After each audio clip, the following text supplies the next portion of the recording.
আসসালামু আলাইকুম। এখন আমি আপনাকে দেখাবো ব্যাংক অ্যাকাউন্টস রিলেটেড যে অপশনটা, কিভাবে আপনার ব্যাংক অ্যাকাউন্টসটা এখানে এড করবেন। এটা খুবই পার্সোনাল। এখানে এর জন্য শিল্ডে যেতে হবে। শিল্ডে যেয়ে তারপর ব্যাংক অ্যাকাউন্টসে ক্লিক করতে হবে। এখানে শুধু আপনি আপনার অফিসিয়াল অ্যাকাউন্টগুলো এড করবেন। কোনো পাবলিক অ্যাকাউন্টস এখানে এড করবেন না। এটা কারণ একদম ব্যক্তিগত। এটা হ্যাক হইলে সমস্যা আছে। এটা আপনার নিজস্বভাবেই করবেন সবকিছু মেইনটেন্যান্স। এর জন্য দেখতে পাচ্ছেন বিভিন্ন ধরনের ব্যাংক অ্যাকাউন্টস আছে। কোনটার মাঝে কত টাকা জমা আছে এটাও দেখাচ্ছে। এটা অটোও দেওয়া যায়, আবার ম্যানুয়ালিও হয়। কোনটা অটো হয়? যেটা হচ্ছে ধরেন কোনো ই-কমার্স সাইটের আপনি এন্ট্রি করলেন। একটা কাস্টমার এন্ট্রি করলো যে 20,000 টাকা এন্ট্রি। এটা অটোমেটিক এখানে অ্যামাউন্টসটা এড হয়ে থাকবে। আবার হচ্ছে উইথড্র করলো, এটা অটোমেটিকই মাইনাস হয়ে যাবে। এটার একটা লিস্ট হয়ে থাকবে। আবার এখানে যে ব্যাংক অ্যাকাউন্টসের যে ডিটেলস আছে, এখানে আপনাকে সংক্ষিপ্ত বলি এখানে কিভাবে অ্যাড করবেন আগে। এটা অ্যাড করতে গেলে ব্যাংকের নাম দিবেন। ব্যাংকের নাম দিলাম হচ্ছে ডিবিবি ইসলামিক, সরি ডিবিএল না, ইসলামী ব্যাংক দিলাম। ইসলামী ব্যাংক, ওকে ইসলামী ব্যাংক।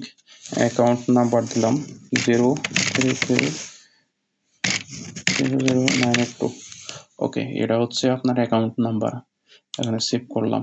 হ্যাঁ, এই যে অ্যাকাউন্ট নাম্বারটা আমি দিলাম এটা সেভ হয়ে গেছে। এখন আপনার অ্যাকাউন্ট লিস্টে এটা দেখাবে। এই যে দেখাচ্ছে, এটা হচ্ছে ইসলামী ব্যাংক। এই ব্যাংক নাম্বারটা যে অ্যাড করছেন, অ্যাকশনে গেলে কিন্তু এটা ডিলিট করার অপশন নাই। এটা যতদিন পর্যন্ত অ্যাপটা থাকবে ততদিন পর্যন্ত এই অ্যাকাউন্টটা থাকবে। এটা প্লাসও করতে পারবেন না, এটা প্লাসও করা যাবে না, মাইনাসও করা যাবে না। এই কারণে একদম সঠিকটা দিবেন। এখানে ধরেন বিকাশ, রকেট, এই যে দুইটা অ্যাকাউন্ট আছে অন টাইম, এটা এই অ্যাপসের মাঝে আর সেকেন্ড টাইম বিকাশ, রকেট অ্যাকাউন্ট অ্যাড করলে এটা মানে নিবে না। মানে এই অ্যাকাউন্টটা এখানে ফিক্সড, এটা এখানে ফিক্সড। এটা সবসময় একটাই অ্যাকাউন্ট রাখার চেষ্টা করবেন প্রত্যেকটা ব্যাংকের। এর বেশি দ্বিতীয়টা না অ্যাড করাই ভালো। যে যদি সে আপনার করেন ওই মানে ই-কমার্সের ক্ষেত্রে, আর অন্য যা ব্যাংক আছে সব অ্যাড করেন, যাই করেন এটা করা যাবে। কিন্তু আপনি একটা নির্দিষ্ট ব্যাংক রাখবেন, শুধু ব্যাংক অ্যাকাউন্ট রাখবেন যেটার মাধ্যমে আপনি লেনদেন করবেন এই অ্যাপসের। বাকি যেটা আপনার অটোমেটিক লেনদেন হবে। আর যেটা হচ্ছে ম্যানুয়ালি করবেন, এই ধরনের প্রাইম ব্যাংকের একের অধিক রাখতে পারবেন, এটা সমস্যা হবে না। কিন্তু যেটা বললাম আবার, যদি ম্যানুয়ালি লেনদেন করতে গেলে শুধু একের অধিক ম্যানুয়ালি লেনদেন করতে গেলে একের অধিক ব্যাংক রাখতে পারবেন। আর যদি অটো লেনদেন যেটা, এটার জন্য একটাই ব্যাংক রাখবেন। যেমন বিকাশের একটা আছে, এটার সেকেন্ড টাইম দিবেন না। রকেট একটা আছে, এটার সেকেন্ড টাইম দিবেন না ব্যাংক। আর এখানে ব্যাংক অ্যাডটাও দেখিয়ে দিলাম। এখন ডিপোজিট কিভাবে করবেন। ডিপোজিট, ম্যানুয়াল ডিপোজিটটা এখানে লিস্ট দেখাচ্ছে, ম্যানুয়াল ডিপোজিটের লিস্ট। এখানে অ্যাড ডিপোজিটে ক্লিক করুন। অ্যাড ডিপোজিটে ক্লিক করে এখানে ব্যাংকের যে চেকের মাঝে যে নাম্বারটা বা টিআরএক্স নাম্বার দেয়, সিরিয়াল নাম্বার দেয়, এই নাম্বারটা এখানে উঠাই দিবেন। এখানে ওঠার পর ডিপোজিট অ্যামাউন্ট দিলাম হচ্ছে 20,000 টাকা। তারপরে সে অ্যাকাউন্ট নাম্বার, যে অ্যাকাউন্ট নাম্বারে যাবে এই অ্যাকাউন্ট নাম্বার আমি দিলাম এইটা। লাস্টে কত? 2563। ওকে, এখন সেভ দিলাম। এই যে ডিপোজিট হচ্ছে 20,000। এটা কোথায় দেখাবে? এটা এখানে দেখাবে। লাস্টে 63 নাম্বারের ডিপোজিট হচ্ছে। এটা অ্যাকাউন্ট লিস্টে গেলে দেখতে পারবেন যে 63 নাম্বারে অ্যামাউন্ট আছে 20,000।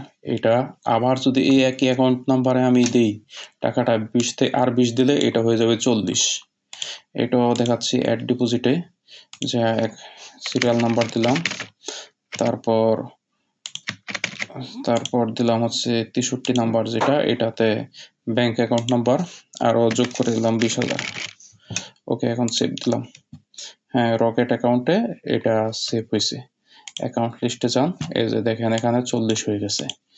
এরপরে হচ্ছে উইথড্র লিস্ট। উইথড্র লিস্টের মাঝে যাবেন। উইথড্র লিস্টের এখানে লিস্ট হয়ে থাকবে আপনার উইথড্রটা। উইথড্রটা লিস্ট হওয়ার পর আপনি যেটা করবেন এড উইথড্র মানে টাকা উত্তোলন। আপনার 20,000 টাকা উত্তোলন করবেন আবার।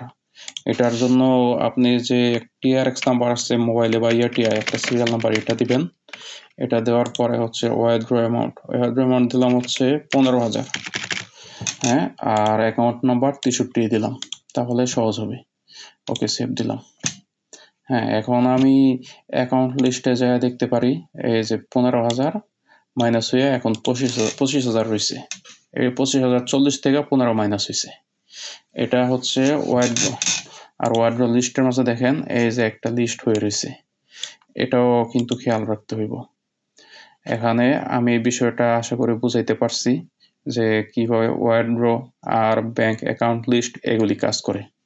পরবর্তী টিউটোরিয়ালটি দেখার জন্য সবাইকে স্বাগতম।